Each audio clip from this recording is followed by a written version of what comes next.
Yeah, we're recording, and my voice is being picked up on Audacity. Are we getting picked up on yours, Alex, or are we good? No, I found some headphones to put in, so it should be Sickening. good. I hope. Okay. I hope this thing is all taken care of. I am not an audio guy. I barely know how this works. There's like a little there's a little tab for microphone. You want to make sure it's like your good mic if you're using one, because you do sound great. Yeah. So. Yes, it looks like it is, and I see the little the lines like jiggling, that make it look like I'm doing stuff as I'm talking. Yeah. So I think it's okay, but I've been in these situations where I think it's okay, and then I send it, and it's like, oh, whoops. Yeah. We'll work with it either way. I'll do the best I can. All right. So I'm gonna count down from 3, 3, 2, 1, and then clap, and that's how we'll sync it up. So 3. Yeah, so clap on 1. 3, 2, 1. Bang. On this week's episode of Cartoon Buffoons, I'm your host, Wyatt, and who is here with me today, as always? Hello, I'm Morgan. I'm Sailor Uranus, and that woman is not my cousin. And who is our very special guest for today's episode? I am Alex Horab, and I did, in fact, grow up with that original broadcast. So to me, she kind of was her cousin. Those are the dub voices that I know. Yep. No, she's not my cousin. She's my lover. Stop that. And we're here to talk about, in general, Toonami, the broadcasting programming block, whatever you want to call it. I decided when we started Cartoon Buffoons that we were not going to talk about like very specific programming blocks, like the shows on them. We might pick 1 or 2 very important shows that aired on Toonami or Adult Swim or whatever to like do full highlight episodes. But for now, we're getting close to the holidays. I just want to chill the fuck out. So I was just like, let's just record some easy episodes, for the end of the year and everything. So that's, of course, we're doing Toonami. Next time we're going to be doing Adult Swim. And then we're doing Grandma Got Ran Over by a Reindeer and 8 Crazy Nights as our final I hate 2 you so episodes much. of the year. So be excited for those. By the way, listeners, if I sound sniffly, it's because Wyatt has made me sick by making me watch those 2 really dog shit movies. So, Alex, it's great to finally have you on Cartoon Buffoons. I don't think you were ever on Lakewood Podcast Turbo, the OKKO podcast. I had got Toby on. I don't think so. I got Toby on, of course, because that just makes perfect sense. But I don't think I was ever able to, because you know what? I honestly have no idea what your opinion on OKKO is. So I did not get you on for that podcast. Were you worried that I was going to bury it? No, but I was just like, I had no idea. I love OKKO. I didn't know if you had like a favorite episode or something that like you really wanted to talk about with that show. Well, when you do the KO podcast Redux, when you do the special edition re-release, I'll join you for those. No, I love OKKO, and I know many of the people that worked on it. Of course, so yeah. I'm certainly not going to speak ill of it. But even if I didn't know them, it's incredible. Yeah. I think the only podcast I've done with you is some Godzilla. Yeah, we did Godzilla vs. Megalon. We did Godzilla versus King Ghidorah. Good stuff. Of course, did that with my dear friend Nikki, who unfortunately passed away a few years ago, or last year, almost 2 years ago. Dear God. It's just like, just thinking about that. But here, a new empire is rising from the ashes, the Cartoon Buffoons. So I was like, gotta get some of my old Discuss All Monsters guests coming back on, So I asked you, because I know we've had many long conversations about the fact that you're a big fan of TV programming blocks. So I want to ask you, before we get started, like, what's the deal with that? And more specifically, like, how does Toonami fit into that before we start getting into the nitty gritty?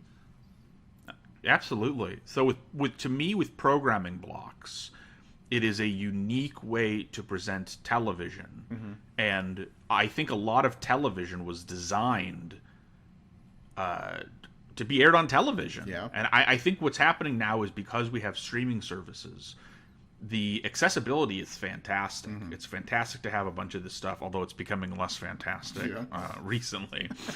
But, television shows were designed in, to be seen weekly, and they were designed not necessarily to be easily re-seen. And so when you have things like, I love classic television. I love things like I Dream of Jeannie. I Dream of Jeannie's fantastic. But it is not designed to be watched for 6 straight hours. That's not what it was made to be watched as. It was meant to be paired with other shows next to it. And the commercial breaks were designed as breaks. They were not just things that you had to do. There was a very clear pause, and then time passed before we went back to the characters. And when you watch it on streaming, you now miss those sort of things. You miss that. And what the programming block does is it is a curation. It's a curation of these shows to allow them to sort of work together, and it creates these links in your mind between these shows that even if they weren't originally paired together, now they become paired together because someone curated it. And then when you add in the additional thing of like the host of the programming block, suddenly you get this new piece of art made out of other art. And I think that there's something just absolutely fantastic about it. And then additionally, one last thing to say about programming blocks is before the internet, or before the internet became big, you weren't necessarily talking with, friends would sometimes watch the same things as you, so you could talk to them about individual shows. You weren't going online. You weren't having hardcore fandom discussions. Only, the really early adopters of the internet could do that, in the 90s. And so by having these programming blocks, it was creating this environment where you were like watching it with people almost. You were, this person who's the host is the person who is like my friend. I'm watching it with them. This is an event that I have to come to at this time during the day to make sure I watch it. It creates this routine, this ritual. And to me, that is a piece of art or a style of art that we're just not getting very much anymore. Save for the people that are online doing these edits, or the people doing VHS rips, who are the real heroes right now. Super cool, very nerdy, but very cool that is a thing. And I think that it's really cool to point out the fact that there was just a point in time where the same thing would be airing at the same time. Like, people would be watching it, and then, like, you would get together with your friends and be like, oh, did you see these shows, in this order last night? Like, you watched them. I'm like, yeah, whatever. Or, oh, I saw one of them, but I didn't see the other one of them. Go on, Morgan. And just, like, there used to be, it's such a, like, it was like a cultural effect. Like, the water cooler talk was usually about those shows that aired the night before. Kids had, like, the show that airs on Wednesday night when they get home. They talk about it at school on Thursday. And, like, not to be super big, there is, like, a cultural disconnect now without having that very strong structure to how things go. And it still happens. Like, I still see people do it with, like, Grey's Anatomy and other stuff. But it's so much less important because of how we do streaming nowadays. There's no, like monoculture, that exists. So, like, there are people that still watch those kind of TV shows, but it's not like you can't rely on everybody watching them, Even within our realm of cartoon nerds, you can't rely on everybody watching every show that's airing because they have such like weird airing schedules, and some of them are on streaming and some of them aren't. People don't have cable. They have to like watch it after the fact, like downloading it, from illicit websites or watching it on Russian scam websites or whatever they're doing. But go on, Morgan. Yeah, I was gonna say and Toonami was like it for me. Like that was like the thing. Like very much like those blocks made such a difference, and I don't know, they made my brain feel good as a child. I don't know. That's a weird way to put it, but that's the only way I can think about it. I think that makes total sense, and because framing is everything. Yeah. You know, the framing of these things is everything. It could have just aired the shows, and it probably still would have been successful, a lot of these shows, airing at that time period. But framing it allows people to sort of set different expectations when they go in, and it creates this new experience. You know, going back, which I have to, my deep love of Nick at Night. Nick at Night did the same sort of thing, where these were reruns that were being syndicated all over the place. You could watch most of these shows, but the framing of Nick at Night was unique. The framing of these bumpers and these jokes about the shows and you know, the iconography of it.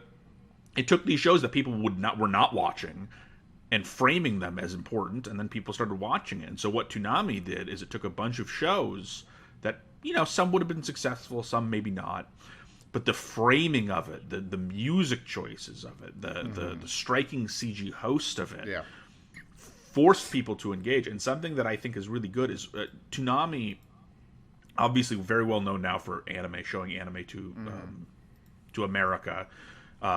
There was, you know, you could get anime before that, but it was a lot more difficult. It was very much the purview of older brothers or uncles giving you VHSs, or weird syndicated ones that were licensed for cheap. Yeah, like Robotech or whatever, you know. Yeah, definitely, or early Voltron. But something that I think is really good about Toonami is that it often paired anime with Western shows or with older shows. And they put them side by side. And I think what that did is it forced people who maybe were a little older, who saw G.I. Joe, and were like, oh, G.I. Joe. And then now they're being introduced to anime. Yeah. Or kids who are only interested in anime.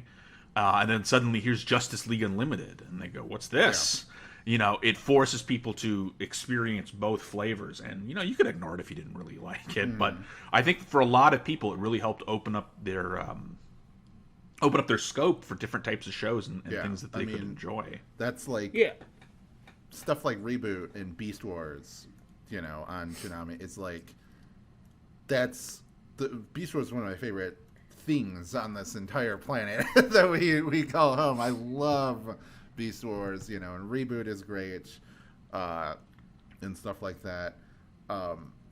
Like those, to me, like those are just as iconic as like Dragon Ball or Sailor Moon or any of those like early anime shows, Tenchi Muyo. And then later on, when we're kind of into the era where we're getting into with the main part of the show, like the 2004-2005 era, you know, there's like Justice League and Justice League Unlimited and like The Batman, and then like Mega's XLR was airing on Toonami. We just did an episode on that. So, and that's a fantastic show, of course. But go on.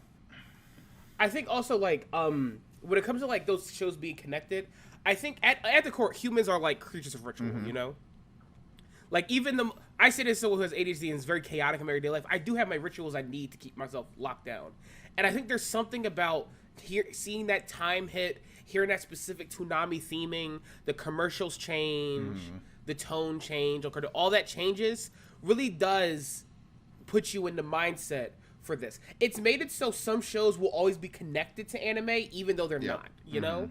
Absolutely. Like there are people who only watch hardcore shonen to this day who still feel that, maybe to the detriment of how they view these shows now, that like Superman the animated series should be put alongside that. You know, they feel as though like Voltron or Thundercats, which like are very similar but are different in the scope of how they go about making the show, should be put alongside that.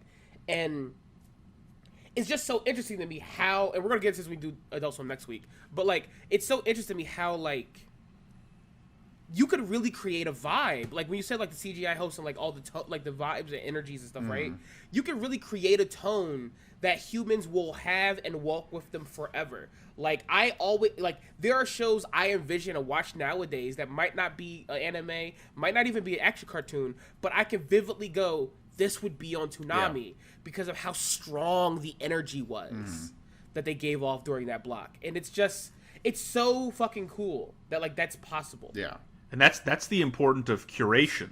That's why it's so important where cable television today, because it's lost subscribers, just the landscape has changed. They pick whatever show was going to get the highest numbers, and then they just marathon it for 9 straight hours. Yeah.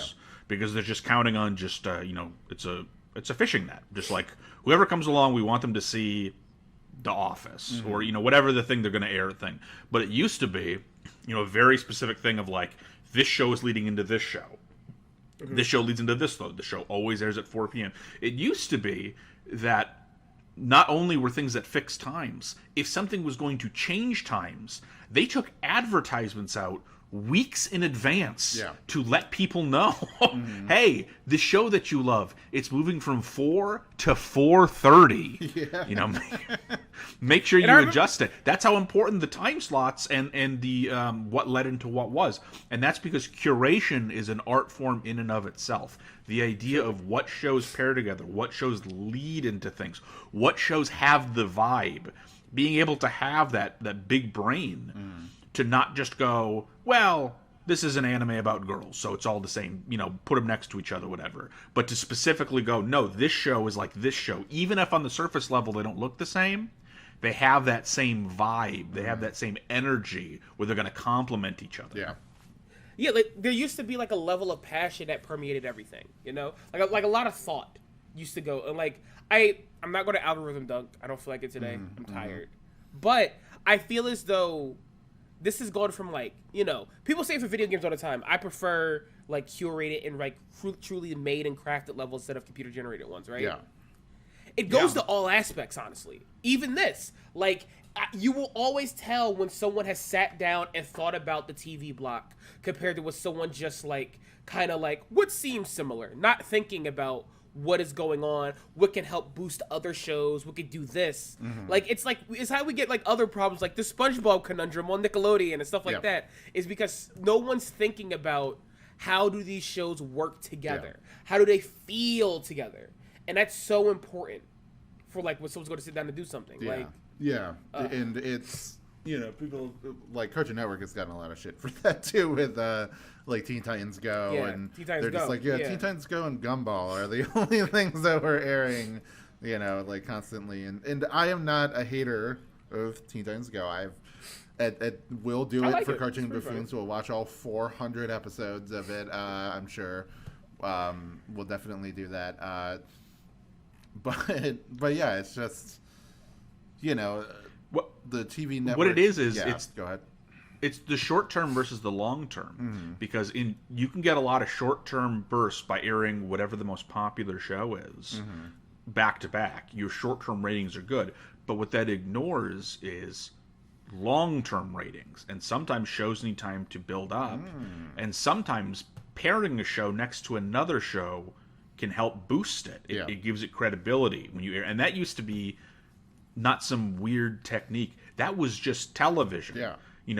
You'd plan what night something would air. If you had faith in something, you could put it next to an already popular show to give it the boost. Once the show got its own thing, maybe you'd move it to another night. And then, let's see how the numbers do. And then maybe that show can now help build up the new shows. And that's how you build up the next generation of shows is, you pay it forward. But if you're only looking for short-term gains, if you're only looking for what's going to get you up in quarter 3, you're going to air the most popular show you have 8 hours a day. Yeah. And I think that's why people have such a fondness for older things and how they connect these things, is that shows were used to build up other shows. Putting a show next to Dragon Ball Z was a big deal. And a lot of people that were only tuning in for Dragon Ball Z, but maybe they tune in 5 minutes early and they catch the previous show. Maybe that gets them a little interested. Yeah. Maybe they keep watching after the show and go, Tenchi Muyo, what's this? They might not have ever checked that out before. But because it was next to Dragon Ball Z, because it was on Toonami, it gave it a credibility with some audiences where they go, I'm going to give this a chance. But if you just put that on television unannounced, someone might have just flipped the channel past it. And that's why programming blocks are so important to me. Yeah. Is that it builds things up, it sets the vibe, it sets the mood, and it helps everyone. Yeah, like the big wave like lifts all the ships essentially. So in something like Dragon Ball, pretty big. Like, and because of Toonami, was a lot of the reason why it was big. It did air like a little bit before it aired on Toonami, but I think there was a different dub that was airing in like syndication or something. Yeah. So that's the like. It's still Funimation, but they outsourced it to Canada. So that there's like a lot of the Canadian voice actors. So like Cheetor is Goku, and etc. Scott McNeil as Piccolo, which is like actually a really good, like that's like a perfect choice for him. And then like eventually they changed it to like the in-house stuff like during the Namek saga and everything. And then that's like all the voices that are still doing it now.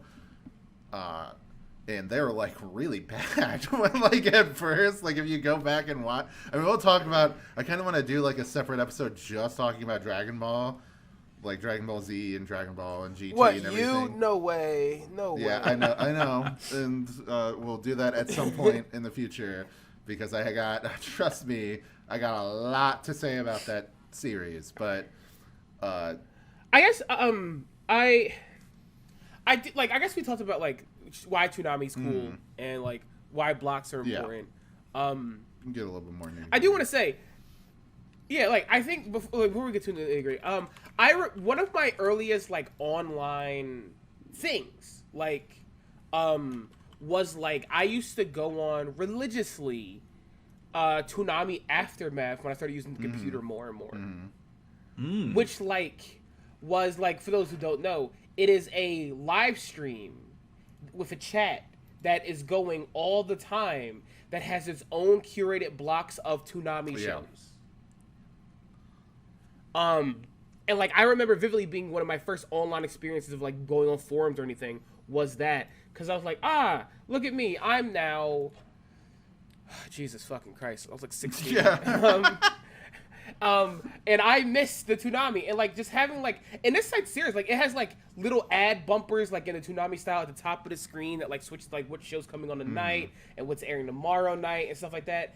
And I just remember vividly it being like my online experience, you know, that like these people would see it, and every so often they would say, hey, can we throw in a show that like wasn't really big on Toonami? Like, hey, you know what, we're gonna air the Men in Black TV show, the Men in Black anime or cartoon, and then the Mega Man one. And I just thought about like how there's something so early internet about Toonami, even though it's not the internet, you know? Yeah. Like, definitely. There's something so early in, because the way it like reviews video games and talks about anime and Final Fantasy and all this stuff like this, it's so early internet that like all the other shows we've covered before, that like you can tell the people behind these shows that are like making them and drawing them and writing them. They were like definitely on forums and like nerdy and obsessed with this stuff, and this was like the shows are always their outlets. I think the creative like medium is always someone's outlet for something, but Toonami as like a concept felt like someone's really nerdy outlet to go, dude, I want to talk about Final Fantasy VII. Yeah. I want to talk about anime. I want to show someone anime. Listen, you guys don't know about Robotech. You want to learn about Robotech, like. And it's something so like early anime. And I just don't think that like I would be the person I was without that kind of stuff, you know? Yeah. Oh, for sure. Like, it is such a tastemaker, Toonami, because, like, it's. I think this is like one thing that people kind of can't wrap their head around now, especially like as cynical adults that are so set in their ways. But you are allowed to like multiple different styles of content. Like different, you are like people that, we've talked about this before, but people that get on your ass for liking children's cartoons. It's like, look, I agree. You shouldn't only watch children's cartoons. You should like read a book, you should do other things. But a lot of times the people that are talking about how much they like Craig of the Creek or something like that, that's not the only thing they like. They're just talking about that because they want to or whatever. If somebody really likes Animal Crossing, that's not the only video game they like, or maybe it is, but then they like other things. They have like people are like 3-dimensional.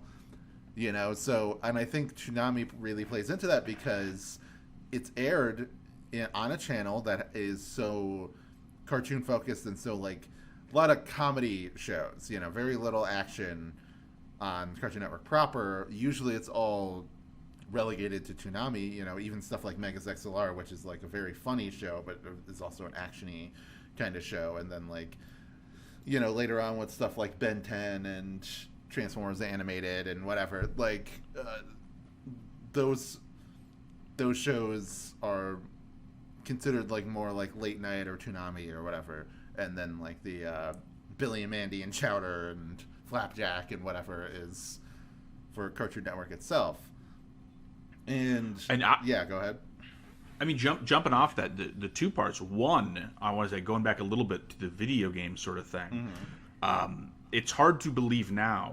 I don't know what the age of your average listener is, but you know, there was a time before you could just hear anyone talk about video games online all you wanted. It was not on the air, and so seeing a programming block review a video game and show gameplay footage, seeing gameplay footage on a television screen in the late 90s was very, very jarring. It was as if they broke the fourth wall, where you're like, what are you talking about? You can talk about Jack and Daxter? You can talk about it like it's just a piece of art. Yeah.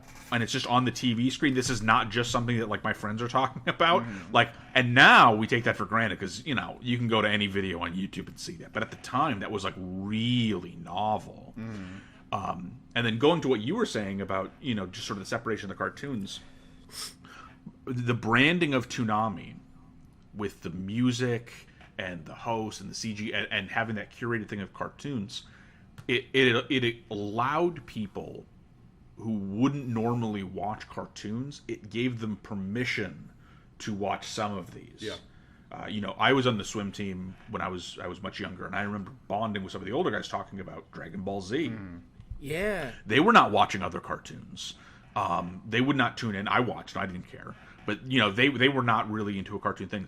But the framing of Toonami as something different gave them the permission to watch it. Now, we can argue on whether or not people should just grow up and watch what they like, exactly. You know. But it's nice that, like, people who wouldn't talk to you about... Like, one of my earliest memories, and, like, I know... there's, like, this older guy that, like, lived in my neighborhood, and, like, we knew he was, like, a drug dealer and did all this other stuff, right? Yeah. I remember when I, like, became class conscious, yet again, played a comedy thing, but, like, about this is, like, when I was able to talk to him when I was fairly young about Gundam, about stuff that was on Toonami, and like it truly helped my positive life. Like everyone's a person, and having like these blocks where these older people or people who have like air quotes scary jobs or things that they do, having them be able to just talk about these things, it really does like help humanize everybody. Like it's such a cool thing to have happen.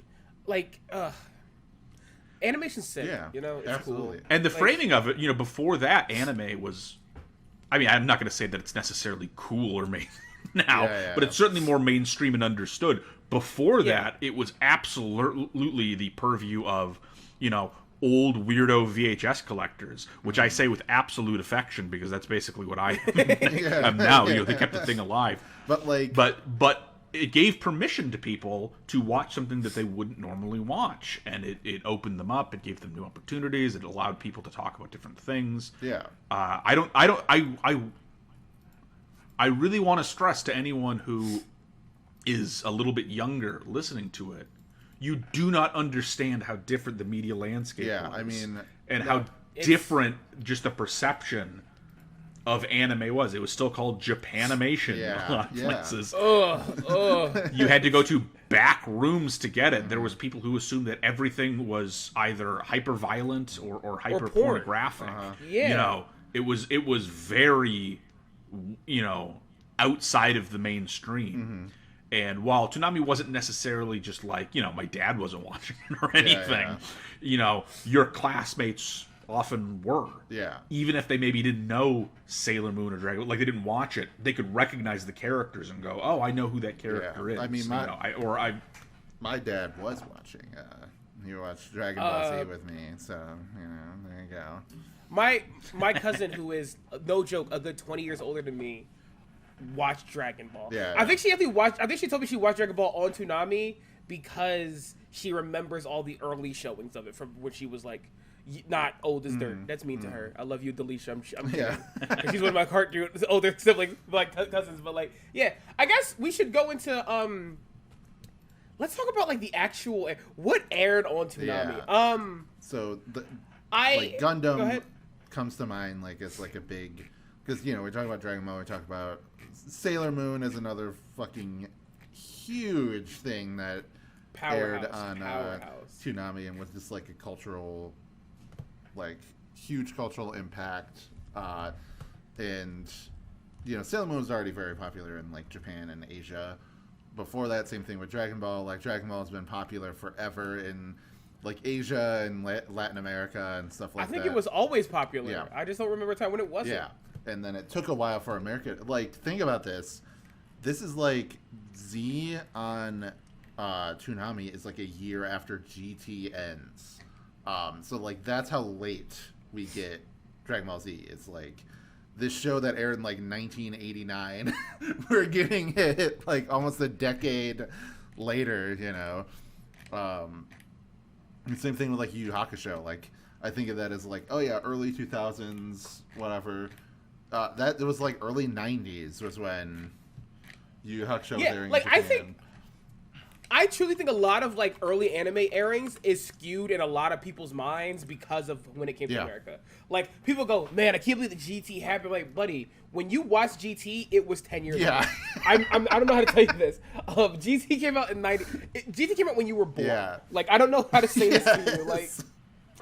Like you're so late on the it's lame train. Yeah, Dragon Ball And Dragon Ball older manga syndication. ended in 1995, the year I was born. So What'd you say, Alex? Sorry. Well, I was going to say, there's a lot of stuff that was just aired in... I mean, that was true with a lot of television, is that things would be syndicated and aired forever. So when I was younger, I was still watching syndicated things of He-Man or G.I. Joe, which were, 5 to 10 years, old. I remember, watching old things of Speed Racer or Battle of the Planets. Those were 1972. yeah. But... it was not, if you didn't have the resources to look it up online, I had no way of telling what was really different. And when I was very young, I think before Toonami, I want to say they aired Speed Racer on the channel, and I could see that it was like a little bit different than the other cartoons, but I wasn't entirely sure why. Because like I would watch it, but then I'd also be watching right after that Super Globetrotters or the Gary Coleman Show or Josie and the Pussycats and Scooby-Doo. And I had no frame of reference for exactly when these were. It's like I knew Scooby-Doo was a little older. I didn't know it was that much older. And then I'd see a pup named Scooby-Doo. I was like, oh, this is new. Yeah. And then I'd look up and it's like, no, actually, this was also... this is also from the 80s. This is also from the late 80s. This is also still about 5 years old. But, it was all just sort of aired. And you didn't know. So I guess a question that I would like to ask to you, when you hear Toonami, what hosts do you think of? What version? Who is your host? I definitely think of Tom because the Tom. Which Tom? Probably like that 2003. I would say is like the 2002, 2003. Like that's when I got cable. And yeah, probably that like second version of Tom right there where Tom 2.0. Yeah. Okay, instead of the like little fat Tom, the little pot belly Tom. Yeah. See, the little fat Tom is my Tom. So I remember watching some Moltar, so I still think of Moltar a little bit with it. But original pot belly Tom is like that's my Tom. To me, there's something about the pot belly, and the radioactive symbol, and like how bright it is that made me relate to him more. It's like, that's me sitting here with my, of course, like I was sitting here with my pot belly eating chips and watching TV shows. Although it was a very big deal when Tom actually evolved, and they had like those, what was it, the Invasion? I think. Where he gets eaten. He gets killed, and they have to open up a new Tom to come and like fix the problem. It's so funny looking at this list and seeing like that weird like final Tom before like the hiatus, and then it came back. The ending, it's like what the hell was going on? Like what? What happened? If I could be me for a second, so my Tom is definitely 2.0, right? However, 3.0 Tom is important to me because I think it was one of the earliest times, and I hate to say this, I was ever attracted to a character growing up as a kid. That's really good. I remember so vividly being young and like, he's so handsome, even though he's a helmet. So like, I think my mom was like this. She finds this man, air quotes, character attractive. Rainy, I don't know how to tell you this. This is probably the gayest thing I could have said to you as a child. You should have known I was going to be a lesbian. Like, but he's I don't know. There's something so cool about him. Cause like he looks like he should be in a video game on PlayStation 2, and I should be doing cool shit to people and jumping on them. Yeah. He should know Jack and or Daxter. Yeah, I was gonna say looking at them, it looks like Jack and Daxter, Jack 2, Jack 3, like in that order is like the first three Toms. And I believe Tom 2 is when he started being voiced by Steve Bloom. Yeah. Who, of course, Spike Cowboy Bebop, Starscream. Yep, and Transformers Prime. Yep. Jamie from and Megas XLR. Oh, yeah. So we're talking... Excellent voice. And another thing with that credibility, when you hear that voice, that there's something about that voice that was just so inviting. Yeah, it was also very anime. It felt like the time period. Like the thing. Credit to Sonny Strait, who was Tom first, because like, still very much an anime voice actor. Like that's like, I think that's Bardock in a lot of stuff, and Krillin. So like, yeah, like, but it's just not. He'll always be like Tom to be like Steve Bloom as like Tom will just be the most unforgettable thing you can ever think about. It's such a powerful voice that makes you think only of Tom a lot of the times. Like. Yeah, and I'm looking at like the modern version of Tom, and it looks like scary. Like this looks like something that you would see in the back rooms or whatever. Like the, like the final one on this. Like you just see this in like a dark hallway, and then you do a double take, and it's gone.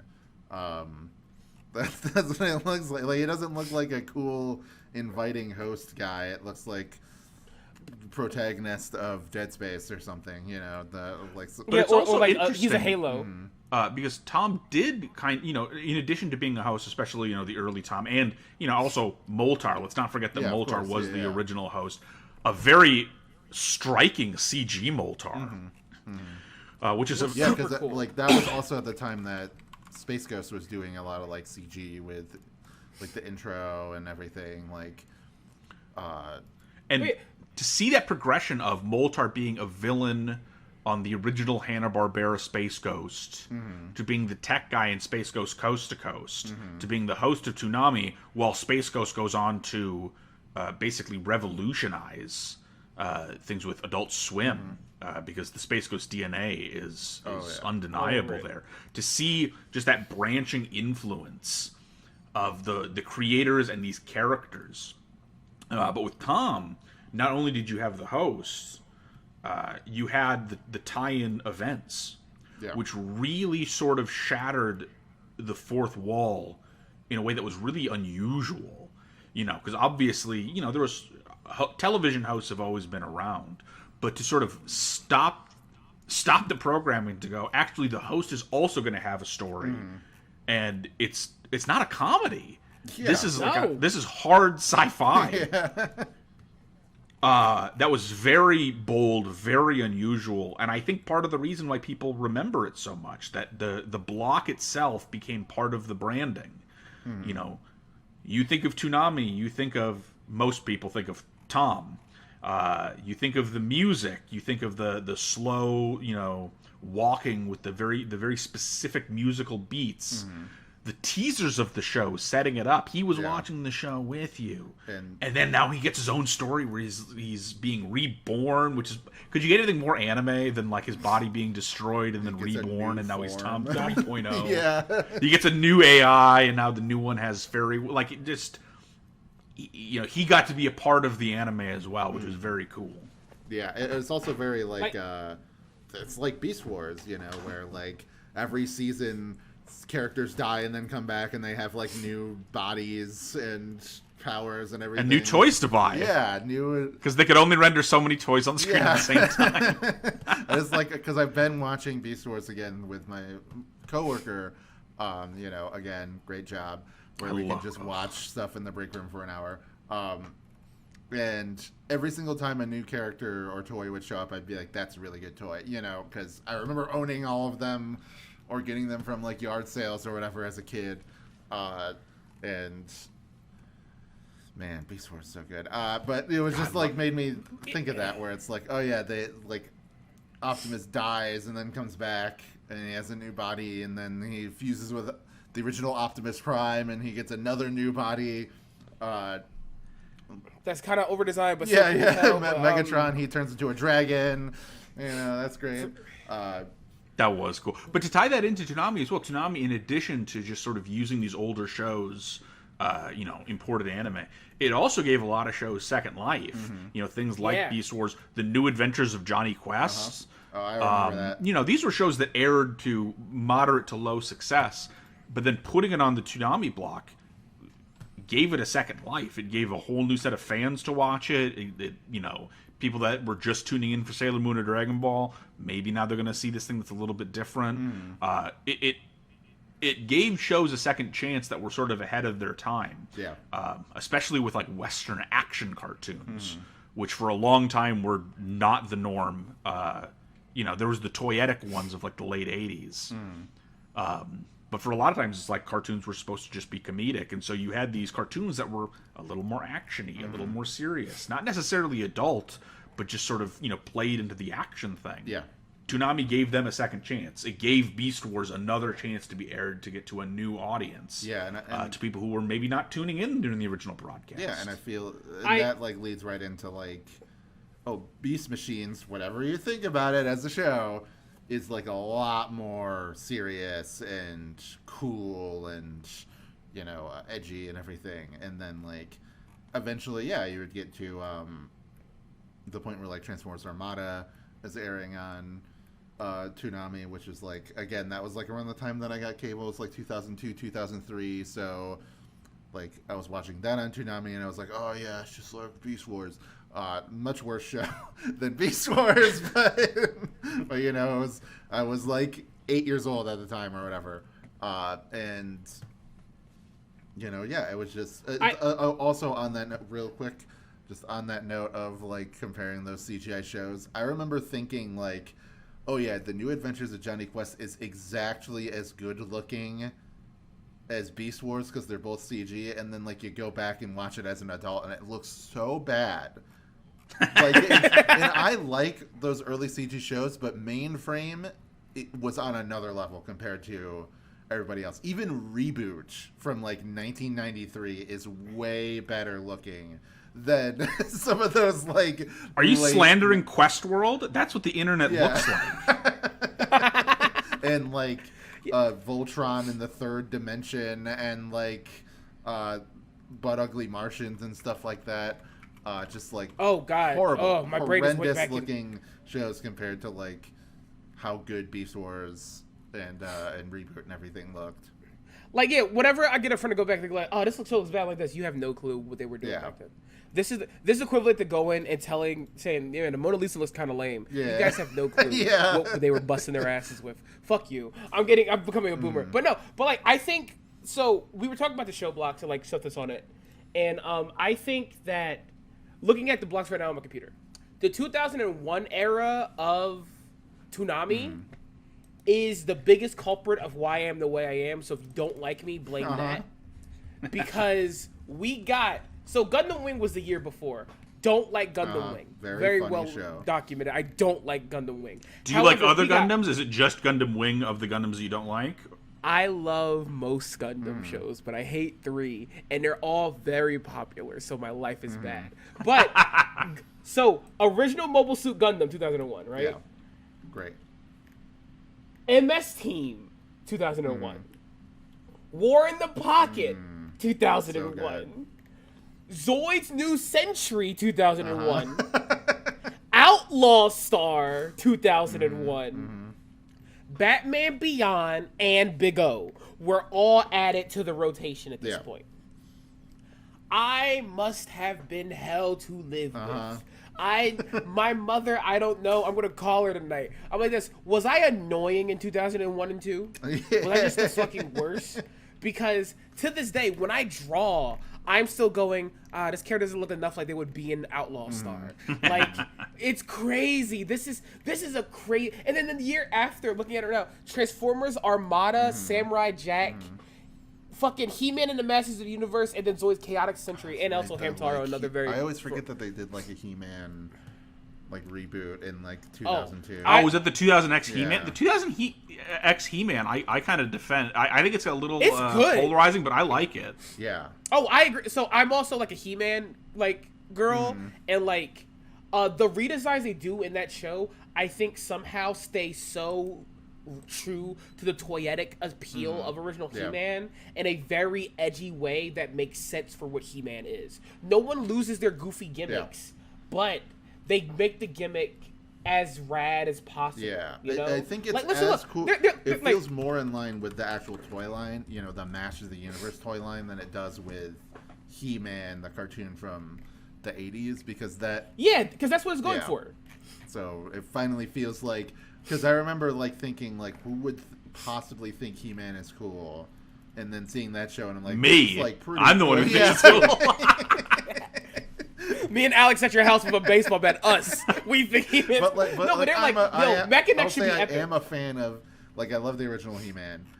I won't say it's cool, but I do love it. And She-Ra as well, you know, and I do like the new She-Ra, you know, quite a bit. Because I do think that it has, like, a little bit of that understanding of camp, where it's like, yeah, it's trying to take itself more seriously, but it still understands that you have characters named, like, Mermista and Catra and stuff like that. Is like Man-E faces. Yeah. So like that. Stinkor.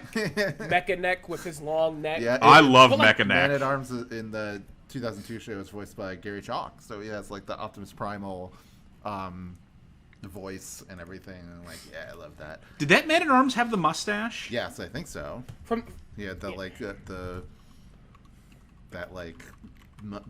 Bushy mustache, whatever. Yeah, like the firefighter mustache. Because I think the original show. He-Man fans, if you're listening, I'm sorry. It's either in the original show he had a mustache, but the figure didn't, or the figure had a mustache. It was one of the two where it was like there was a disconnect between it. And to me, of toy shows, I love when it's like discontinuity between the toy and also, the thing in the show. It was the toy. It was the toy that didn't have it. Yeah, because when they did the new version of the toy, they released a head without the mustache as like a little callback to it. So yes, I do remember it's that. like Jetfire, where they had a toy where he looked like he does in the cartoon, and then one where it's just the Valkyrie from or from Macross or whatever, because that's the toy that they stole it from. So now I do want to say, like, while I was like very excited about Gundam shows, I do think it's funny that two of the three Gundam shows I do not like decided to air after all those ones that I liked a lot. I think that's probably what happened. Ooh, you have to tell me what the other one is now. I'm going to tell you this, but like, I think it's so funny that me and Morgan like this. I love the war story. I love all this stuff. I love Mobile Suit. I love War in the Pocket. I love MS Team. And they're like this. Hey, here's G Gundam. Ooh, I knew you were going to say that. You broke my heart. Look. I'm not going to yuck anyone's yum because of G Gundam, right? However, Mecha's not a power fantasy for me. It's me imagining dying for a cause I don't believe in. Okay, but then after this, you know what's in the air? Gundam Seed, and I know it made me, Morgan, as a kid. I was probably like small, 8 years old. This isn't what Gundam's about. Told know what I hate. Yeah. Just fucking on the playground telling people, Told know wouldn't agree with this. This is just too cool. This is like a mid version of the original Gundam. Well, it sounds like you like the more serious ones, the war things. I happen to like them both. Yeah. So I have to have a question for you then. I hope this is not going to get you in trouble. What do you think of Turn A Gundam?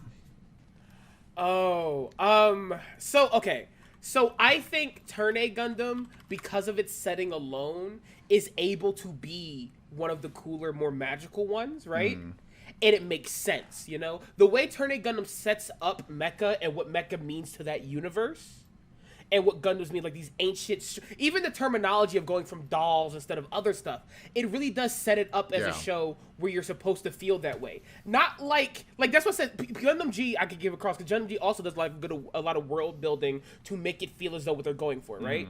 Yeah.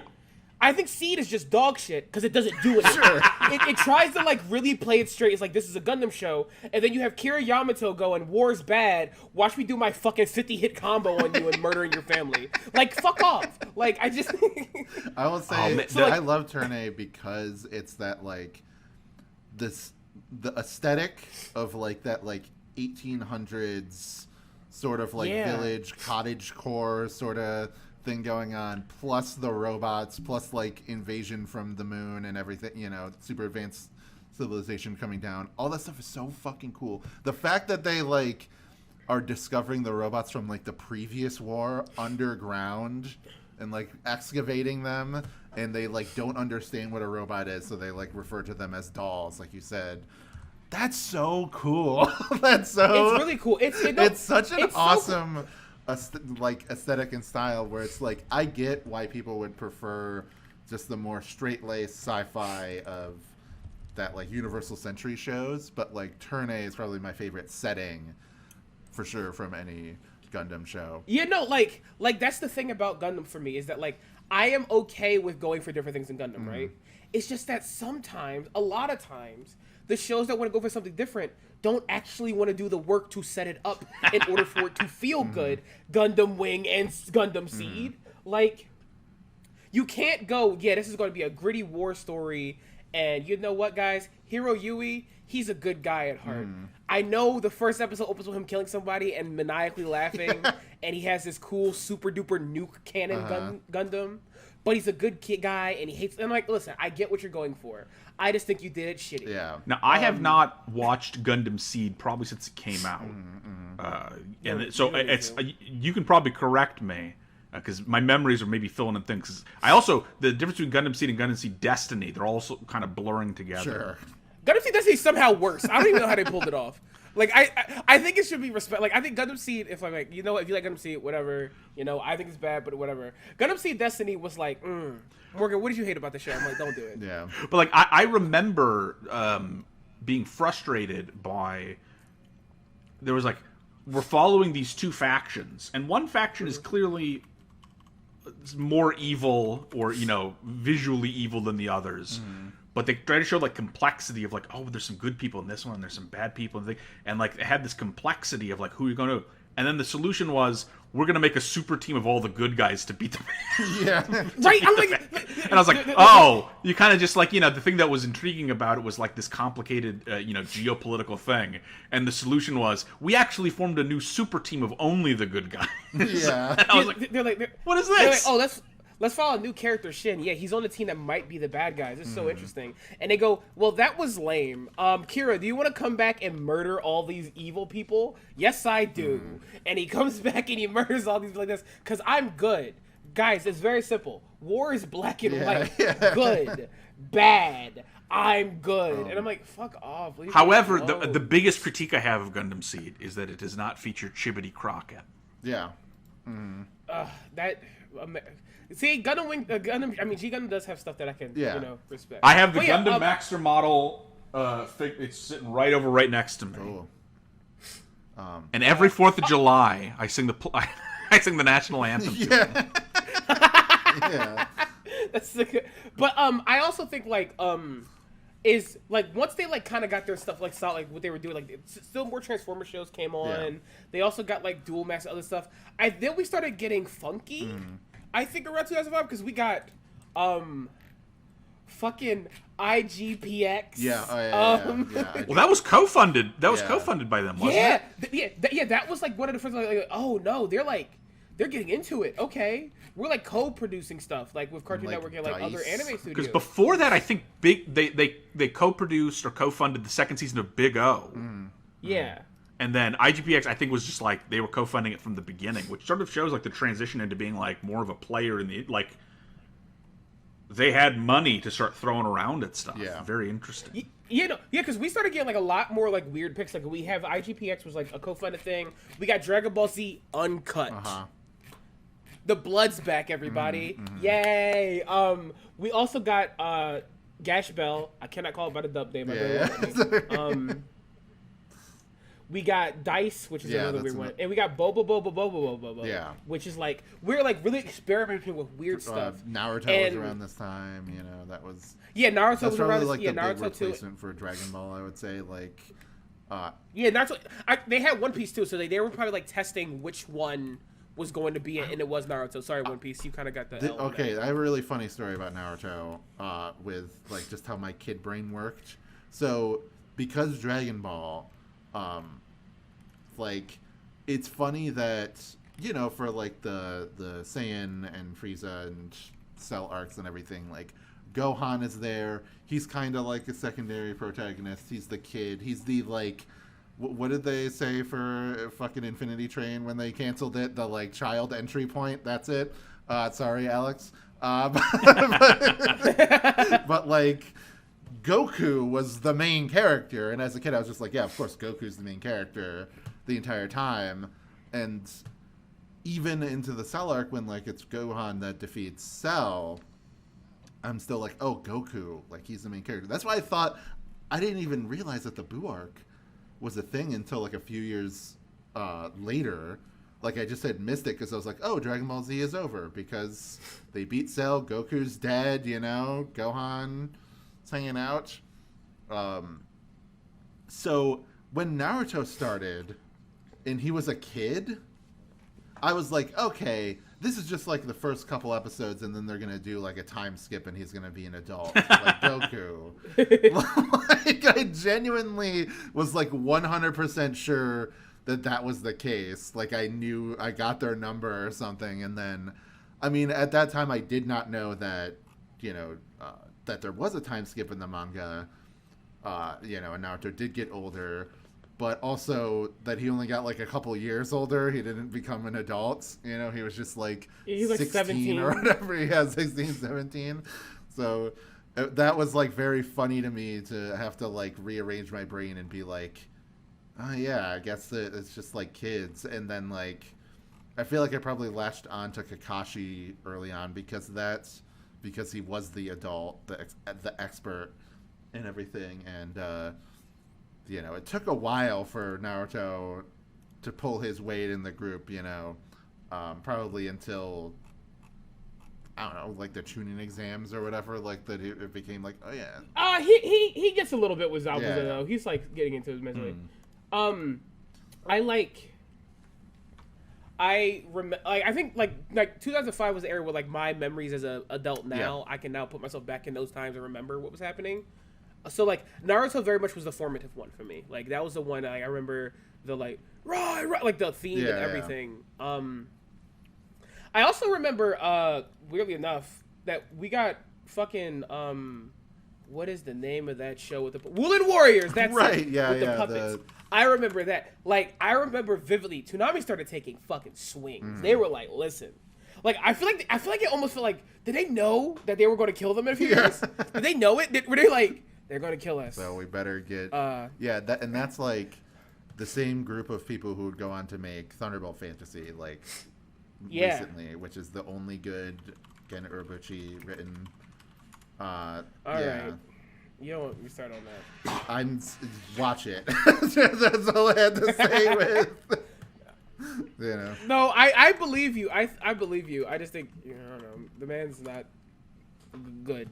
That's anyway, why I'm conceding. Okay, even if I don't 100% agree with you, I'm conceding the point that it's like, even if you don't like Madoka Magica or Kamen Rider Gaim or whatever. I hate Gaim. I hate Gaim. Okay. Then Thunderbolt Fantasy is really good. So I'm gonna watch so we can argue about this on the podcast. I'm gonna watch Thunderbolt Fantasy. But yeah, I guess this is now a question I have. Now that we like went over a lot of the Alex, I guess I'll start with you, Alex. Yeah. Is there any cartoon that's like modern-ish or from like the last, let's say, 8 years that you could have seen on this block of Toonami? Like even like if like sensibilities are further forward now, but like just that had that feel. Because I think about this all the time. I think about cartoons that like I'm like this. This could have been on Toonami. Yeah. This would have ate on Toonami. I think about it all the. Is there any ones for you that like you think about like, man, another time, another universe? Would have been a, Well, It could have fit there. I mean, let me just even talk about some things that we've mentioned earlier. Depending on the era of Toonami, True. You know, OKKO would have been right alongside things like Yeah. Powerpuff Girls. You know, it is, you know, it's a comedic action show that was, you know, very stylized, and I think it could have absolutely fit alongside, you know, when they were doing those eras where they were also airing things like Powerpuff Girls, Megas XLR. That would have fit absolutely perfectly in there. I know I've heard people say Infinity Train should have been on Toonami, and I don't know if I fully agree with that. I can kind of see it So just because, like, I guess, maybe See, not I Toonami, think but there's I think like that same era as like Adventure Time and regular shows starting and giving that like era where there was no Toonami, but there was still like adult-ish cartoons on Cartoon Network. You know, like the thing is, yeah. Go ahead. I was gonna say, I just think I think there is like a knee-jerk vibe that you could think Infinity Train has, but I also agree. I don't think it does. I think it's funny that like if you look at it from like an outside perspective, right? And you hear stuff like this, yeah, it's a kids cartoon that has like a little bit of seriousness to it, and like there's like death and stuff like that, right? You might go, oh, this is a Toonami thing, but I think it has such a specific. I don't know how to else to put this than a 5:30 to 6 o'clock time slot feeling. Yeah, early evening. Yeah. There were definitely people who said this should have been on Toonami. This should have been on Adult Swim. That way they could have done all this other stuff. And we made the show we wanted to make. Yeah, like this is Yeah, what we wanted to like- make. And I think putting it next to putting it on Cartoon Network is part of what made it seem. The contrast made it seem more interesting. So you know, I only bring that up because you know I've heard many people say it should have been on Toonami, it should have been on Adult Swim. They could have done all this stuff, and I disagree with that. Yeah. I think something like KO would have been more appropriate on Toonami. I think it had a little bit more agree, of 'cause that that's- high action. That's so I see this all the time on Twitter, but people like that are getting into OKKO after the fact. You know, I mean, I've talked about this with Toby, the cruel reality that like we are lovers of shows that have very small fan bases at the time and then grow like a cult following, and that's exactly what OKKO ended up being, even though like I was there on the ground floor, baby. But you know, I watched. It's especially hard when you pitch shows and Yeah. you're like, oh, what kind of show are you thinking? And you're pitching these shows that like didn't succeed. Yeah. You're like, oh, but within it's a lot like this. And like, I've wait, never wait, heard wait, of wait, that. wait. You're like, wait, please. It sounds good. I Yeah. promise you. Like, you gotta. But like, with OK It's a lot like Yeah. Parker Lewis Can't Lose. It's like, what? Yeah, you know, yeah. that show that's 30 years old that didn't have much cultural impact, but it's really good. Yeah. It's really good. It's like that. But with OKKO, like you see people that are like, wow, I can't believe they didn't make any toys for this show. It seems like it would be perfect.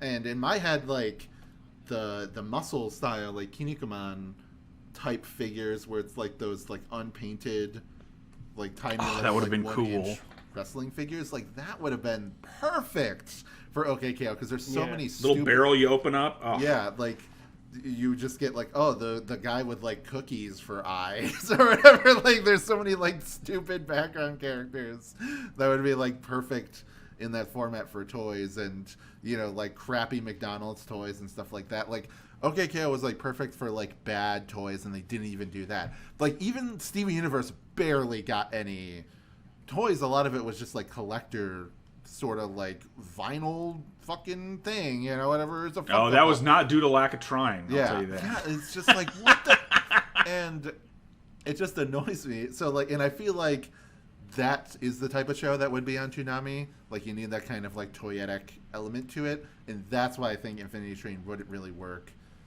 stylistically. I agree. And I don't think it's necessarily an Adult Swim show either, because I think Infinity Train shines because it's a Cartoon Network As a show, and it doesn't feel like anything was like censored or compromised, and it can do like it can go to some like not just dark but like actually emotionally complex places. Because I remember when it was just the first season and we had no idea if there was going to be any more. Like even by the end, like Tulip being like angry and wanting to get revenge or whatever on Amelia, but then realizing like she is hurting as well. Like that is why she's doing what she's doing. It's not because she's like an evil or cruel person. Maybe she has been twisted by her own motives and her own like being on the train and everything. But I guess this will be for a teaser for the Infinity Train episode later. But like that is such a complex thing to like put in a kids show where it can be very like moralistic and black and white. Not saying everything is like that, but like definitely in the past. I mean, even like with Beast Wars, there's literally a plot point where they're like, we got to take the Predacon programming out of Black Arachnia so she can become a Maximal. And I'm like, that's kind of fucked up, right? That there's just like a programming that says be evil. Like it's very deterministic about like. Listen, when Dinobot gave up his life to save humans, you have to thank Dinobot every day because we wouldn't be here without him. Yeah, thank you. And he gave us technology. He was Prometheus stealing the flames of the gods and giving it to the humanity. But the only reason I brought up Infinity Trailers is because I have seen that a lot of people saying it should have been on Toonami or Adult Swim, and I disagree. I think there are people who liked Toonami or Adult Swim who also like the show, and so they're like, yeah, it should be together. But to me, it doesn't hit the same vibe, which is fine. Mm-hmm. It's, not everything is supposed to be for everything. Yeah. We hit the tone that we wanted to hit. I think Toonami has to have a little more action in it. Mm-hmm. I think most of Toonami was it's more action focused. Yeah. And I agree. There's the toyetic element of it, certainly. I mean, the certain contrast as well of like kids shows to adult shows. Toonami has kind of a range as well. Yeah. My thing would be KO. That's what I would say. Yeah. More modern shows. Now it's still a couple of years old. I do think when it comes to like the Infinity Train, I would like ask somebody to say, but like, okay, so I get why you're saying that, but would you say stuff like Courage and stuff of that style should go on Toonami because of like the stuff that it like tries to get into? Yeah, and like over I feel like no, I wouldn't. Exactly. No, exactly. That's why I think like Over the Garden Wall, like those things, like those are like closer to contemporaries than anything I think on Toonami is with Infinity Train and the vibe and stuff it's going for. Definitely, like it's the late night Cartoon Network right before Adult Swim. That's what I like saying. Hour. That 5:30, that 6 o'clock. Like I'm like, is this and then maybe King of the Hill and then we're in Adult Swim. That's what I'm seeing in my brain. But why? What about you? Is there anything that you think? Because OKK was a really good one. The first things that come to my mind are, of course, like there was that period of time between when Toonami ended and came back that there were like some action shows that absolutely would have been on Toonami. Like Symbionic Titan is a big one I can think of, and like even stuff like Generator Rex. Green Lantern, things like that, I could see being on there. But like, if I could just choose like anything, Troll Hunters is probably a big one from like the past 10 years that I could see being on, like being like a very like premium show, because like that's a show that only is as good as it is and looks as good as it is because of being bankrolled by like Netflix, DreamWorks, Guillermo del Toro, all these people. So if like it might actually be too good for Toonami, but it does have that like level of like toyeticness. Like Jim, he gets like his armor gets upgraded, as the series goes on and stuff like that, and like eventually like Toby and Claire get their own armor, and it has like that sort of. It reminds me a lot of like a better, maybe not a better version, I would say better, a better version of like Transformers Prime, which I could also see being a thing on Toonami, but that was like right after Toonami ended, Prime. And then they created like the Hub Network, which also spawned a certain rest in peace. Yeah, Hub Network, awesome network, but like I was saying, it spawned. Oh, I love the Hub Network. A certain it was very odd that is we still have the echoes of to this day. But I watched the shit out of that because they would air like G1 Transformers and G.I. Joe and stuff like that, and like they had weird lineup on the hub. Yeah, I don't know if this is too much of a tangent for stuff like that. Like they had Batman Beyond and the Wonder Years. Mm-hmm. Yeah. Yeah, It's just like I like all this stuff, but I don't know why. Yeah. Also, all the game shows that are based on board games on the hub too, like Family Game Night. My mom was watching, like, she's like, "Oh, you left the channel. What went off?" Like, I think Transformers went off, and they're having this Sorry game show. And I'm like, "The fuck are you talking about? A Sorry game show?" Yeah, and I'm like, the "Oh, this sounds fun. Actually, I'm gonna watch this." The Aquabat show and like Dan versus. Yeah. A lot of good stuff. Oh, that's we should cover Dan versus Wyatt for no other reason than I like the show. Yeah, we should just do that. Yeah, that's good enough. Why not? Let's just do that. Yeah, I think mine is like very simple. Because I was watching it and I was like, man, I wish they put this. At the time, it's the Anime Network now, but Cartoon Network lock-in. Watching the new Cape Crusader show, I'm like, fuck. Yeah. I'm like, fuck, man. This is it. This is this next to an anime is that Toonami feeling. Yeah. Fucking put it over there now. And, yeah. And, like, I guess that's it, because it's going for the same vibe, but, like, that show, like, is really giving me the energy there. Yeah, Batman was also a huge that's, like, presence the obvious on, one. For me, like, it feels like it was very, like, I just think of Toonami. I mean, probably because of Justice League and, like, The Batman airing on Toonami. I remember, like, being sick as a dog watching Batman versus Dracula, the, like, that movie from The Batman. Like when that premiered on Toonami, like I remember like projectile vomiting while watching that. You know what? I go to bat, pun intended, for the Batman. Yeah. I think that there's Me a lot too. of good stuff in the Batman. I think that because it came after Batman the Animated Series, which was like iconic and so influential and so important to me as a kid growing up, that a lot of people were ready to write off the Batman because it was so different. But that's why I like the Batman, because they were like, well, we can't do Batman the Animated Series, so they just took some wild swings. And there's some really good episodes of the Batman. There's some really... The way they did Clayface in the Batman... He's so implemented into Batman. Yeah, Batman's backstory. It's so good. And then you have this like three-way thing where he still hates the Joker. Having the Joker be this sort of like acrobatic sort of clown that was like very different. Having the Riddler be this like gothic, very like thin, Marilyn Manson's type. Yeah. Harley Quinn being a pop TV psychologist, like they took a lot of swings that were like really, really interesting, and I think it gets overlooked because there's other Batman series around it that are influential. So but like, I just think that there's something there too. It's worth engaging with. It's a unique take on Batman. I think like that's so like I think the same thing. I rewatched part of the Batman the other day. I just wanted to rewatch the episode where Penguin makes a team because I think Tom Kenny Penguin is underrated as a voice actor as Penguin. He does a good job. Yeah. But like I think we truly have gotten almost no bad Batman cartoon adaptations. Beware the Batman, Leave Me Alone. Like so I like because like I think the Batman and Batman the Brave and the Bold are both great shows that people can't let go of the original Batman cartoon so much.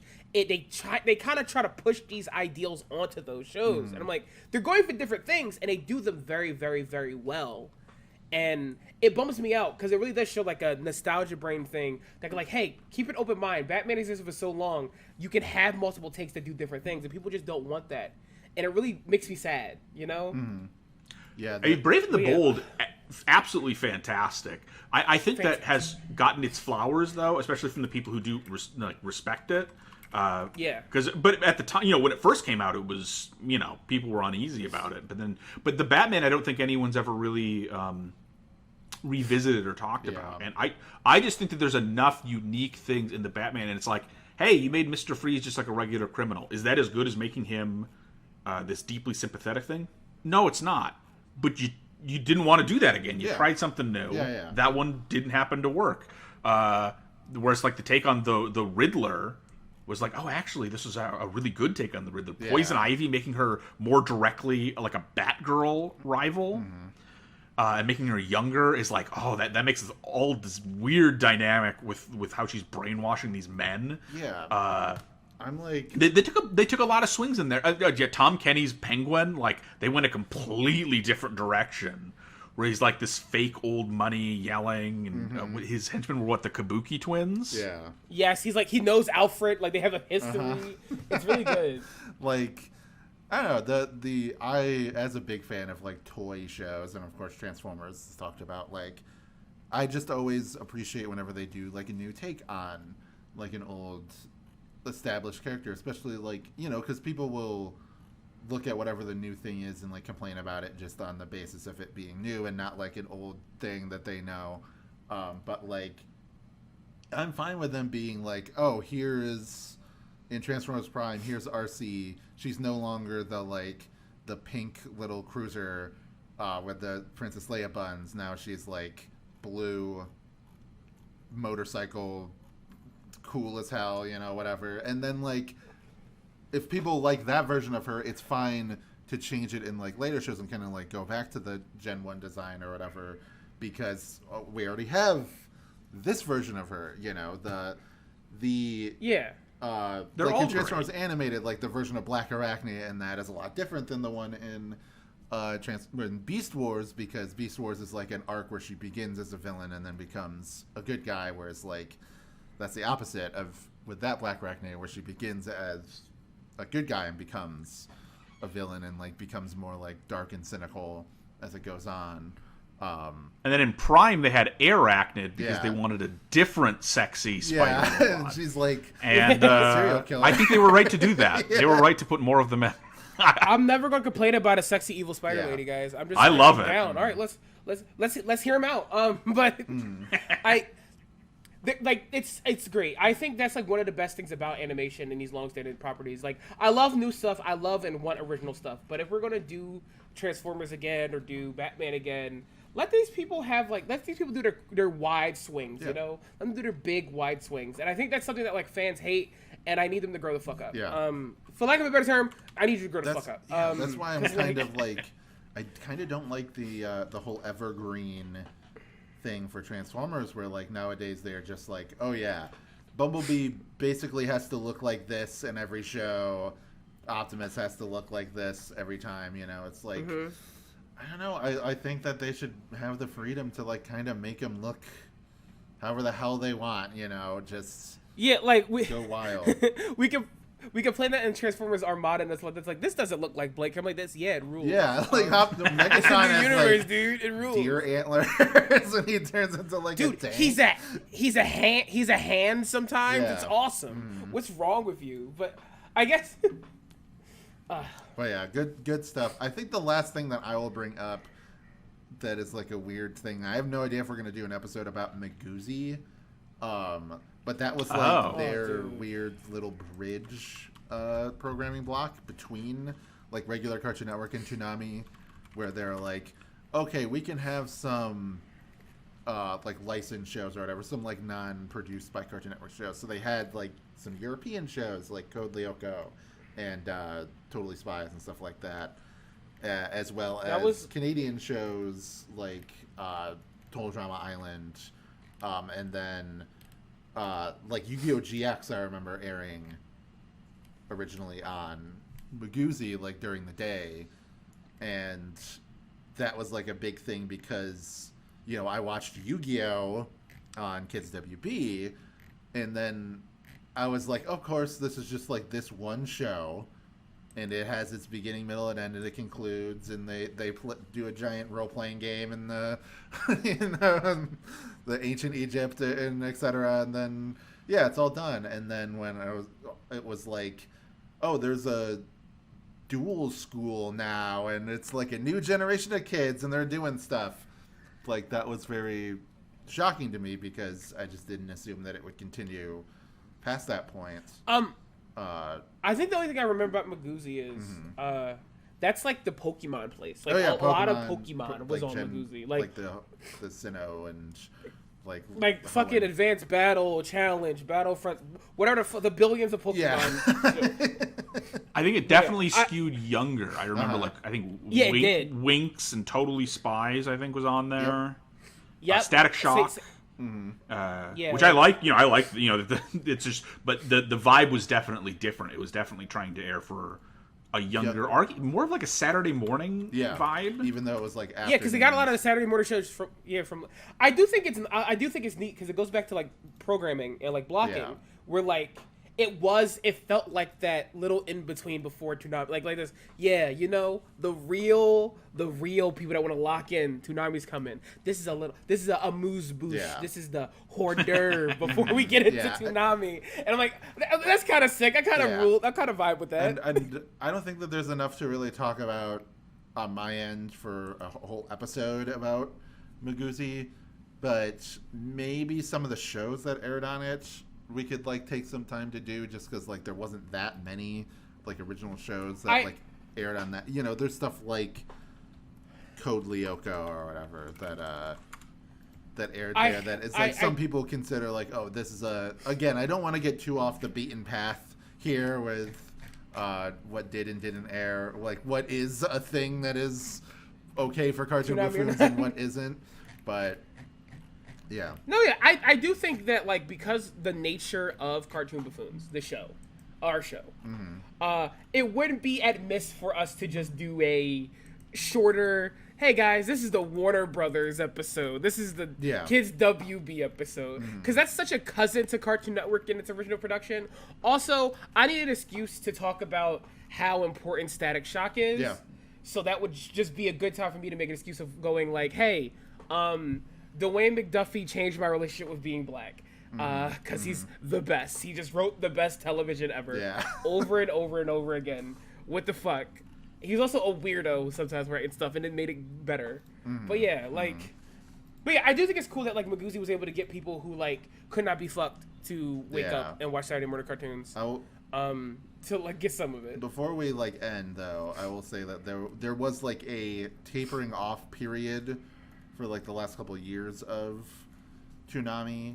We talked about how Tom like changed designs multiple times. Eventually he got to this like weird cartoony kind of design where he had like a friendly smiley face, which is like, I'm not gonna say psychics too. I'm not gonna say it's like a bad design like in a vacuum, but it's just very weird for to go from what they had to that, which is like very going to Transformers style, for some reason there are some people who demand to remove Optimus Prime's mouthpiece.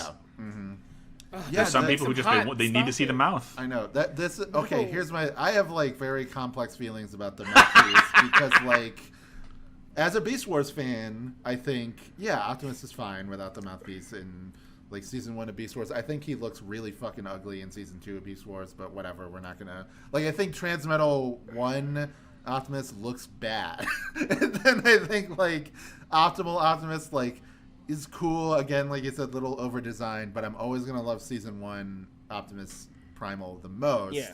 And he always had, like, the mouth down... which I think just made sense, made him more expressive with like the CG animation. But in like every other show afterwards, I think that there's very little excuse to have him with his mouth down. Maybe Transformers animated because again, it's a younger, scrappier, more of a trucker kind of Optimus. He's not the bold leader and everything, but like Transformers Prime, put that fucking thing up. I don't want to see his weird little lips. His CG lips. Yeah. I don't even have story reasons. I just think it looks cool. Yeah. And so just keep the mask on. Like, I don't know. It looks cooler. I think my only way I would be okay with like a mouth on Tom, or like Tom specifically, is if they went the Sentai style. If he has a little lips, but they don't move. Oh yeah. If he had like a Sentai helmet with little lips, but they didn't move like this. Okay, this is scary, but also I would love that. Would be cool. I love that. I'm glad I'm in a call with Toku Purpose and like, yeah, that sounds awesome. Like, but yeah, no, but I think it's weird. I think from like I'm going now character designer head brain on now. I think it's weird because you give lips to characters who will be emoting to humans usually in what you're making, right? Yeah. That's why like a lot of the Transformers and like Optimus that is talking to humans has lips, and I don't think he needs to talk to Transformers. Tom is not interacting with anyone really. He's usually alone on a space station watching anime. If someone needed lips the least in the world, it's him. Yeah. I don't know if like it makes sense from a character design standpoint to give him these lips. Well, and then And this is from the working at Cartoon Network and budgetary, finding ways to reuse stuff. Because let me tell you, Cartoon Network worked fast and cheap. Yeah. that's They great. don't. Higher ups don't seem to realize what a blessing a character without a mouth is. Yeah. Are you kidding me? No mouth chart. There's great. no mouth chart. You can reuse this stuff, especially for a character like Tom, who's going to be doing promos and who's going to be just introducing stuff. The ability to just have someone redub it, and you can reuse the same thing. Why would you give that up? Yeah. It's not only does it look cooler, it is so useful to you to save and reuse assets. There's times where like I'm like, oh, I'm gonna draw this character multiple times, and I go, do I want to do the ordeal of giving them a mouth and a nose? And I just think for a second, I'm like this. If I'm gonna be drawing this character a lot, and I don't have to give them a mouth and a nose, why would I choose to give them a mouth and a nose? Does this character need fingers, or can they just have a big mitten Yes, hand? that's another good one. Like, yeah, That's my style. It's would this person wear a long, flowy piece of clothing that covers their feet? If yes, then let's throw it in there, everybody. Like, like, listen, I need you executives, guys. Shortcuts are everyone's best friend. Yours too. Fuck off. Yeah. Like, let's. oh, we love them. But yeah, the that was. I feel like that was definitely the beginning of the end. You know, it's like when that design change happened, and then it sort of just like tapered off. And I remember being really upset when it did end, being like, "Oh man, that's like my childhood ending." You know, I was like 13 at the time, but it still was like that was there. Like I was there. Oh, sorry, I was there watching, you know, Dragon Ball Z and stuff like that since the 90s and Beast Wars. You know, and it was rough. yeah, so like seeing that go, even though it was only 4 And the years goodbye. before it came back, which is nothing. Yeah. You know, in the grand scheme of things, I was But I was like ending middle school, and then by the time that it was like towards the end of high school, it was already back. So I was still in school by the time that it came back. So it was like, yeah, but Alex, you brought up like the goodbye. Having like a solid goodbye was maybe more heart-wrenching than it just ended. I think like oh, for sure. I think like from me as like the standpoint of just like someone who's watching absorb, I'm like, wow, this feels final for me mentally. I'm like, this is fucked. Like I'm like, shout out for it getting like a time going like we're going off the air forever, but I'm like, yeah, I don't know, man. Yeah. I was like in a state for a little bit. Like, listen, those are some rough. Listen, 13 to 16 is a rough time to exist. Yeah, that's true. So hearing the Toonami's thing, I'm like, oh, this is kicking my ass. Oh, really? Like, That was really easy for me. Yeah. Yeah. Did you all watch the? Were you watching Adult Swim when they did the April Fool's testing the waters Yes. tsunami thing? I was live posting on Tumblr at that time when I was watching Adult Swim. The way everyone went, what the fuck at once when people were posting through it, I was like, wait, what's happening? I'm not home. I'm not home. And I checked my phone. I'm like, what do you mean Adult Toonami's happening? That's the kind of TV you get once in a lifetime, you know? Yeah. Like real lightning in a bottle type vibes that was happening that night. Yeah, that and like Adult Swim is just so good at that. We'll talk about that next week with the like how many times they do like these insane things for April Fools or just like these sort of like cultural moments, you know. But it was testing the waters, like specifically to be like, is there an interest tsunami? And emphatically, it was yes. Yeah, everyone was like, fuck yeah, dude. There's very much an interest, and I'm like, wow, like it felt nice. Like they're still happening every week, but like people still do the Toonami live tweets every Saturday. And I'm like, that's so cool that people are still talking about this and stuff like this. People are saying, oh yeah, I've been meaning to catch up on this anime and it's airing on Toonami now. And I'm like, it's so great how much this stuff means. And like, this does mean that TV blocks still mean something to people, you know? Oh yeah, and there's people that are making them. I don't want to get anyone in trouble, but there's people making fan programming blocks online where people are curating shows. They're taking commercials because the vibes of it are so important. It's more than just the show. Before we go, I do want to say there's one last memory which I think I would be it would be doing a great disservice to people to not share, because I think people cool. Yeah. of my age will remember it. They would air Dragon Ball Z, super, super important for people. I would come home every day after school when I wasn't at swim practice. When swimming ended, I could go home and watch Dragon Ball Z. I'd make a bologna sandwich and I would watch it. But the way that they aired Dragon Ball Z is they would air it from the beginning all the way until new episodes. And then they would air whatever new episodes they had. And then they would, as soon as they were done, they would just go right back to the beginning. I remember. And they didn't tell anyone what it was going to be. And the internet was very, early in its infancy sort of stages, so you couldn't check. So as a 12, 13-year-old boy coming home, I legitimately did not know if I was going to be getting a new Dragon Ball Z episode. And sometimes I would tune in, and then I would see that same first episode of Dragon Ball Z, and my heart would break. And I'd know I wouldn't get a new episode for, 4 or 5 months? However long it took them to air through all that stuff. And just that to me really shows how different the landscape is. Where now you have things that are airing in Japan that have fan dubs by the end of the night that you're downloading and streaming to everyone on your Discord. When we were younger, you legitimately had no idea if there was going to be a new episode. Yeah.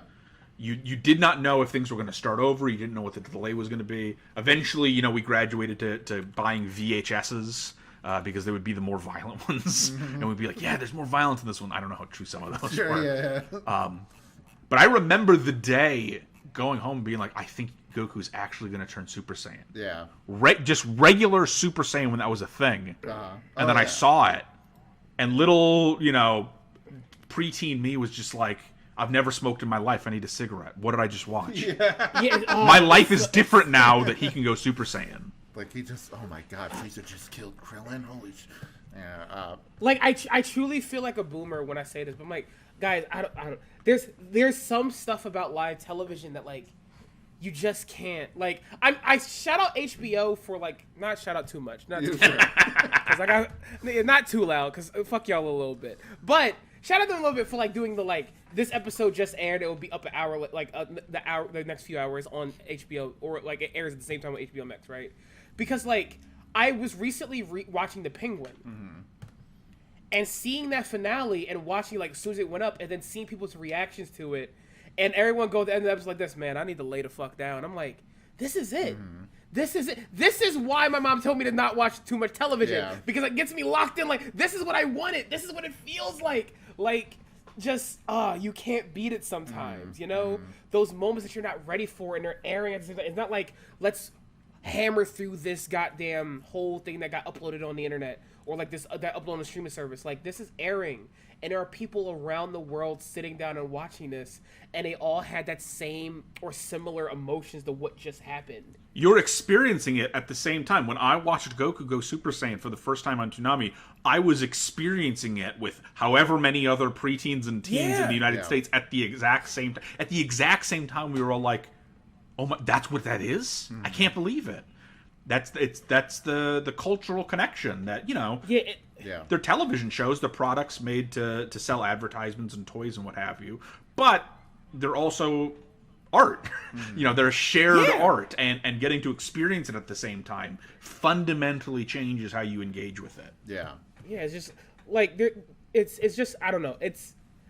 I could be a very cynical person, and I know that about myself, but there is those moments even Rock Lee and Gaara airing on Toonami. There's so many moments of television. I'm this person I just met that I might not have anything in common with right now, besides some very base level stuff. If we can find out that we had this connective tissue, that we saw this thing at this formative age that changed everything, it's beautiful. It's beautiful. It's the lame pop culture version of I saw Halley's Comet the same year you did. But it's Goku blew up Frieza, baby. It's nice. It's really cool. And I don't know. I think it's the core of why we do Cartoon Buffoons. That it's cool that we talk about these cartoons. We love Cartoon Network and all this stuff, right? But at the end of the day, it's also about people. It's about people who make these shows, Akira Toriyama, like Rest His Soul and all this other stuff, who made these pieces of art that, even though on a cynical level you could say it's made to sell toys or it's made to sell advertisement on these blocks, and you're correct, but someone's art came out, you guys watched it around the world not even knowing each other at the same time, and it meant something to you. This isn't, I don't like corporations are evil. They've done awful, terrible things, and they ruin art and they smother it, but whenever something can come out and it can make you feel something, and someone else in the world that you don't know felt that too, it is a beautiful, beautiful thing. It's both. You know, you can absolutely be both.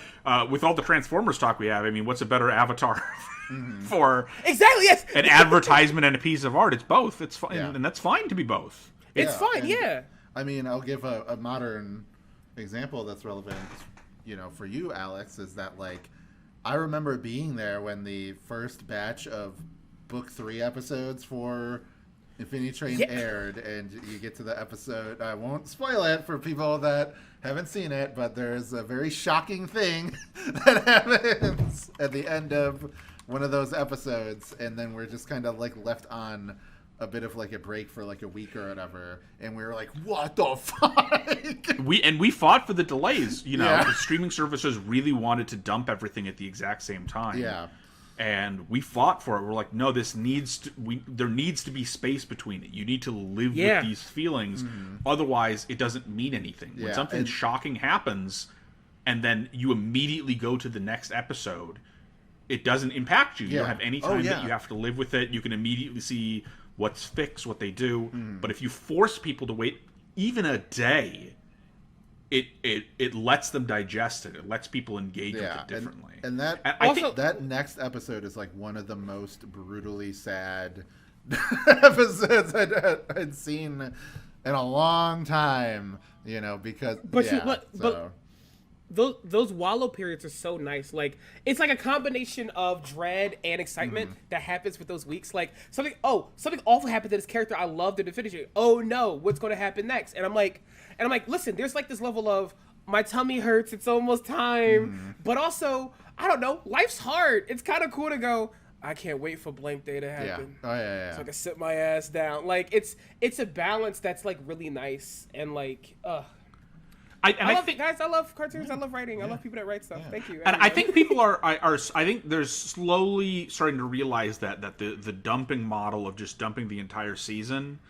it does a huge spike in viewership for the one day, and then it hurts the long term. I think we're sort of on that upswing where things are. We're kind of realizing that it's important that there be time between things. And I'm going to keep fighting for it. Like entertainment in general is like in kind of a weird place right now. We talked about before we recorded. I don't want to get too much into it, but the like animation industry especially is in a very dire place where people are like hungry for jobs, but the networks aren't really like, they're not producing a lot of new stuff, or they're not taking chances on stuff. And it does suck being in this period, and it feels like it's been a long time since things have felt like they were okay. But you know, I have faith that it'll pass. I have faith that the storm will clear and we'll get to the other side, and things will the ship will right itself. Just because there's so many people that are so talented and so creative, want to make stuff, you know, and want to do everything they can to get their ideas out there, or to help other people, you know, even people that want to be board artists and things like that, that just want to be part of this bigger picture. Those people are out there, writers, the smaller, you know, scale workers. I mean, this is also why needs to be a lot of negotiations and stuff for you know, we're negotiating right now. Yes, so that definitely needs to, you know, there needs to be good news on that front. But but I just have faith in that because you know, the entertainment industry has gone through dark periods. It's gone through these ebbs and flows, and yeah, there may be changed forever in some ways, but there's a lot of things about it where it's I just can't believe that it's going to be stuck in this rut forever. I think something's got to give, and you know, it's going to progress. Leslie, I don't have hope in companies and stuff like that, right? But I have hope in people and creatives. And that's something that like I will never let be taken from me. There will always be someone who wants to create, and they will create something that people care about. And I'm like, you know what? It has to get better by force. It's gonna get better. That's my like threatening optimism. I have a particle cannon above my shoulder. It's going to get better. Like art finds a way. That's what. Right now, companies are sabotaging it, but to anyone listening, just make sure that you support the artists. Support the artists, please. Not just the companies. And by artists, it's the writers, the board artists, the voice actors. Anyone in the creative field. Follow them, give them a chance, and just especially in animation, support animation. A lot of times, people think that it's a turf war, or that one cartoon is being made so that another one can't be. I've never had my job taken by another cartoon. Yeah, absolutely. It was the executives that didn't give one a chance. And when a cartoon is successful, typically it brings other cartoons along with it. So don't be, you can dislike. There's plenty of stuff that I dislike, but don't take it personally on the people who make the cartoons. Don't take it on the people who like the cartoons. When one cartoon succeeds, it usually brings others with it. Yeah. So Support the artists, support the art. Yeah, be mad at anyone. Be mad at the one with the billions of dollars. Yeah. But I think that's a good place to end it off. Thank you so much for having me. This was wonderful. Yeah. It was so great to have you, Alex. Thank you so much. Alex, do you want to talk a little bit about where people can find you on the internet, or I guess right now I'm on X/Twitter. Not that much. I mean, honestly, if you follow me, I'm mostly posting old sitcom screenshots. Yeah, which I always appreciate. I'll probably end up going to a new place eventually. In terms of shows, Among Us was the last thing. That we're waiting for it to come out. I fucking forgot that. It has not been. It's been announced, but we don't know where it's going to be yet. That's sort of out of my purview. It's written. It's fun. It's good. You'll get announcements when it's ready to come. Yeah. When they figure out where it's going to go. That's just, of course. That's just funny being like, oh yeah, Owen Dennis, the dude, Among Us, show. But anyway, Morgan, how about you? Where can we? Hey everybody, it's bit time. I am Morgan. You can find me on Tumblr at Girl Next Vor. I am drawing.